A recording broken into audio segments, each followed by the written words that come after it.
बिस्मिल्लाहिर्रहमानिर्रहीम। अस्सलाम वालेकुम वरहमतुल्लाहि वबरकातुहू। मैं बाड़ापुर की जनता का शुक्रिया अदा करता हूं कि उन्होंने हमारे इस प्रोग्राम में शिरकत कर रहे हैं और साथ ही साथ जहां तक मेरी आवाज़ मुख्तलिफ उत्तर प्रदेश के विधानसभा की जनता और आवाम तक पहुंच रही है, मैं आपका भी खैर मुकद्दम करता हूं, शुक्रिया अदा करता हूं। सबसे पहले मैं बाड़ापुर की जनता से माजरत चाहता हूं, आपसे माफ़ी चाहता हूं कि आज सुबह में हमारी मीटिंग थी तो मुरादाबाद से हेलीकॉप्टर नहीं उड़ पाया क्योंकि मौसम की खराबी की बिना पर।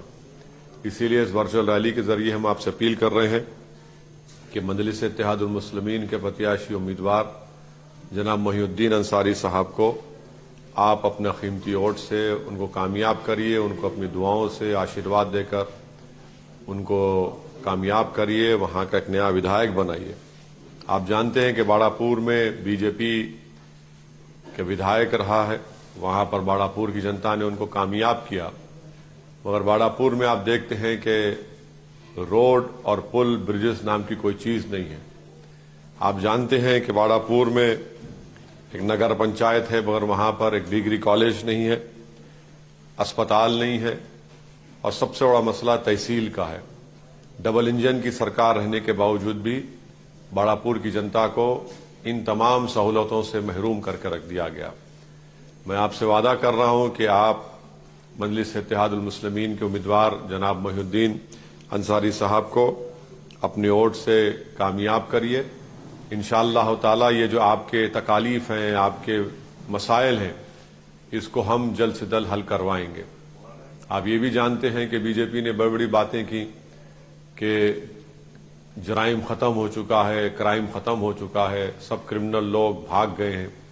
पर बाड़ापुर की जनता मेरी बात से मुत्तफिक होंगी कि वहां पर माइनिंग होती है और माइनिंग कौन करता है? बहुत ज्यादा तादाद में लोकल माफिया है।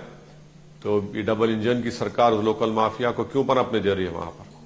मेरे अजीज दोस्तों और बुजुर्गों, मेरे गय्योर नौजवान साथियों, मेरी ज़द्दा और माँ और बहनों, मैं आपसे अपील कर रहा हूं कि अच्छा फैसला लीजिए। 14 फरवरी के दिन निकलकर अपने वोट का इस्तेमाल करिए, हिम्मतों को और अपने हौसलों को बुलंद रखिए। आप जानते हैं कि इतने तकालीफ वहां पर है, रोड का इंतजाम गांव में नहीं है, तो इसलिए आपको एक अच्छे विधायक की जरूरत है जो मोहिउद्दीन अंसारी आपकी तमाम उम्मीदों पर उतरेंगे। बीजेपी की 5 साल की डबल इंजन की सरकार सरासर नाकाम साबित हुई है। नौजवान को 70 लाख नौजवानों को रोजगार देने की बात की गई, वो झूठा साबित हुआ। आज किसान परेशान है, न गन्ने पर कीमतें बढ़ती हैं, न एमएसपी उनको मिलता है।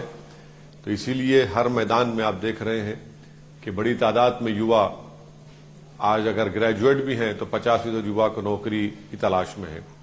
अगर युवा 45% टेक्निकल एजुकेशन डिग्री है तो वो भी नौकरी की तलाश में है। डिप्लोमा सर्टिफिकेट होल्डर्स अगर 60% हैं तो उनको भी सर्टिफिकेट की नौकरी की जरूरत है। तो ये सब आप देख रहे हैं कि उत्तर प्रदेश में कैसा बीजेपी ने पिछले साल कोविड के सेकेंड वेव में आपको यतीम और लाचार बनाकर छोड़ दिया। आपको ऑक्सीजन नहीं मिला, अस्पताल में बेड नहीं मिला, दवाएं नहीं मिली, अंतिम संस्कार करने के लिए न लकड़ी मिली, न जमीन मिली और गंगा के ऊपर लाशें तीर रही थी। इसीलिए हम आपसे अपील कर रहे हैं कि मजलिस की हिस्सेदारी की लड़ाई है, इसमें आप हमारा साथ दीजिए। हम भागीदारी परिवर्तन मोर्चा का हिस्सा हैं। बाबू सिंह कुशवाहा की पार्टी, जन अधिकार पार्टी और कश्यप समाज और बिंड समाज और अति पिछड़ा समाज के 2-3 पार्टी इसमें साथ हैं और इंशाअल्लाह ताला उत्तर प्रदेश की जनता अगर हमको सत्ता देती है, अपने वोट से आशीर्वाद देती है, तो इसके पहले मुख्यमंत्री 2.5 साल के लिए बाबू सिंह कुशवाहा साहब होंगे, दूसरे 2.5 साल के लिए एक दलित हमारे भाई मुख्यमंत्री होंगे और 3 डिप्टी सीएम होंगे जिसमें अल्पसंख्यक समाज के मुसलमान और 2 अति पिछड़ा समाज के मुसलमान होंगे। ये फैसला हमने इसलिए लिया ताकि सामाजिक न्याय हो। मेरी आपसे अपील है कि आप इन चीजों पर गौर करिए, खासतौर से बाड़ापुर की जनता से और मुख्तलिफ मुकामात पर विधानसभा में जहां पर हमारी बात आप सुन रहे हैं। ये हिस्सेदारी की लड़ाई है, आपको अपना नेता बनाना है ताकि वो उत्तर प्रदेश की विधानसभा में जाकर आपकी तकालीफ और आपके हक के लिए लड़ सके। जीत तो बहुत जाते हैं मगर खामोश बैठने के लिए जीतना नहीं है, बल्कि हरकत करने के लिए, उस विधानसभा में डेवलपमेंट के काम कराने के लिए। लोग कहते हैं कि सत्ता भर, या बताइए, हमारे पास 7 विधायक हैं तेलंगाना में। हमने वहां की सरकार से मिलकर बातचीत करके मुस्लिम अल्पसंख्यक समाज के 60,000 बच्चों के लिए रेजिडेंशियल स्कूल खुलवाया, जिसमें उनको तालीम, उनकी पूरी शिक्षा, उनका रहना, उनका कपड़ा, उनका खाना सब फ्री है, और बहुत ही बेहतरीन स्कूल वहां पर चल रहा है। तो इस तरह के ठोस इक़दाम करने की जरूरत है। तो आपसे अपील है कि इन लोगों की बातों पे मत जाइए।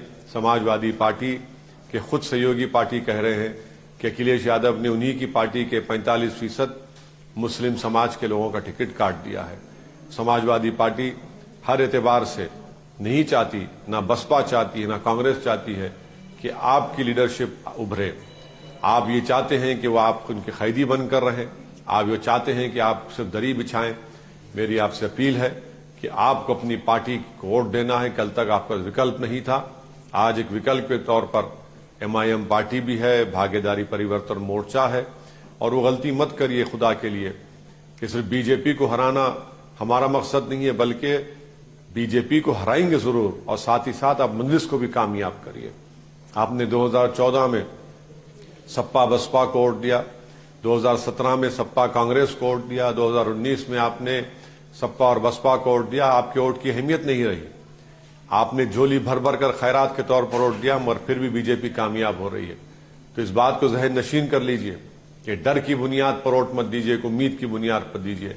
और मैं आपसे वादा कर रहा हूं कि आपके जो तकालीफ हैं, मसाइल हैं, हम आपके दरमियान में ठहर कर उनको हल करेंगे। याद रखिए कि हम इस दुनिया में आए हैं तो एक ही बार जीने के लिए आए हैं। मौत एक ही बार आने वाली है। हम पर जालिमों ने गोलियां चलाई, आप ही की दुआएं थी कि अल्लाह सुब्हाना व तआला ने हमको एक नई जिंदगी बख्शी। जब गोलियां हमारी आवाज को नहीं दबा सकी, तो ये हुकूमत, ये तमाम सियासी पार्टियां जो हम पर गलत इल्जाम हमारी पार्टी पर लगाते हैं, वो हमारे हौसले अज़म को कम नहीं कर पाएंगी। बस आपसे अपील है कि आप मुत्तहदा तौर पर अपने वोट का इस्तेमाल करिए और देखिए क्या हाल है उत्तर प्रदेश में मुस्लिम अल्पसंख्यक समाज का। ये सबका साथ, सबका विकास, सबका विश्वास, सबका सहयोग की बातें करने वाली बीजेपी सिर्फ अल्फाज अदा करती है। आज उत्तर प्रदेश में आप खुद सवाल करिए, पूछिए समाजवादी बसपा के लोगों से जिसको आपने वोट दिया था। आज उत्तर प्रदेश में सबसे ज्यादा गरीब अगर कोई है तो मुस्लिम अल्पसंख्यक समाज है। आज सबसे ज्यादा अगर बेरोजगार है तो मुसलमान है। सबसे कम किसी के पास अगर 2 एकड़ जमीन है तो मुसलमान है। सबसे ज्यादा बच्चे अगर स्कूल के बाहर हैं, तालीम हासिल नहीं कर रहे हैं तो अल्पसंख्यक समाज के मुसलमान है। सबसे कम ग्रेजुएट हैं तो मुसलमान है। आप बताइए फिर इसका इलाज क्या है? इसका इलाज एक ही है कि सियासत में, राजनीति में आप सिर्फ वोट नहीं डालना बल्कि वोट भी हासिल करिए। जब आपके नेता बनेंगे, आपकी आवाज विधानसभा में जाएंगी, तो कमजोरों मजलूमों को इंसाफ होगा, स्कूल खोले जाएंगे, अस्पताल खोले जाएंगे, विकास का सही मानों में काम होगा। इसलिए हम आप तमाम से अपील कर रहे हैं कि 14 फरवरी के दिन आप अला सुबह अपने घर से निकलकर आप जाइए, मतदान करिए और पतंग के निशान पर बटन दबाकर हिस्सेदारी की इस लड़ाई में आप हमारा सहयोग करिए, हमारी मदद करिए और एक सियासी शऊर को बेदार करिए, एक इनकलाब बर्पा करिए और अपने नेता को बनाइए। शुक्रिया बहुत बहुत।